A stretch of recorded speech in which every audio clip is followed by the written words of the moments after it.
Hello. So, one of the things I've been reading a lot lately is about what we think is going to last from the pandemic, what we don't, what are going to be the effects, short term, long term, just all kinds of things on what this is going to look like for education. And of course, no one really knows. We're all speculating, but we have some ideas of some different things, like remote learning is probably not going away. That we are going to have online and remote education. It definitely more than we had in the past, and probably in all kinds of places where we didn't think about it before. I was just working with a small high school the other day, and one of the things that remote learning gives us the benefit of is being able to actually co-op teachers without having to physically take the students over. And although we could have done that in the past, we didn't, not that much.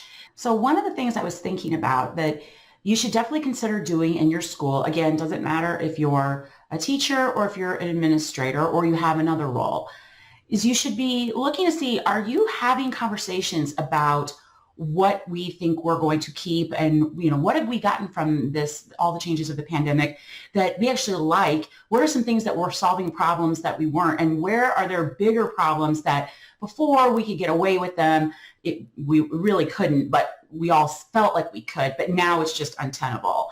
That's the kind of conversations I would encourage you to have or start having, especially if you're an administrator.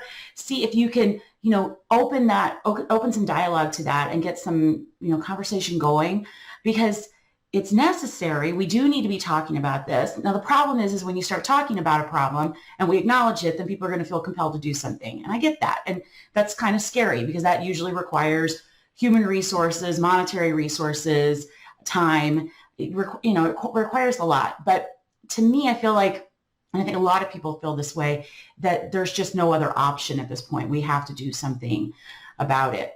Also, if you are looking for a great book to read, someone recommended this to me, and I'm going to keep recommending it on. It's called Post-Corona by Scott Galloway, and there's a chapter on higher education that is just phenomenal. It's really thought-provoking, really interesting.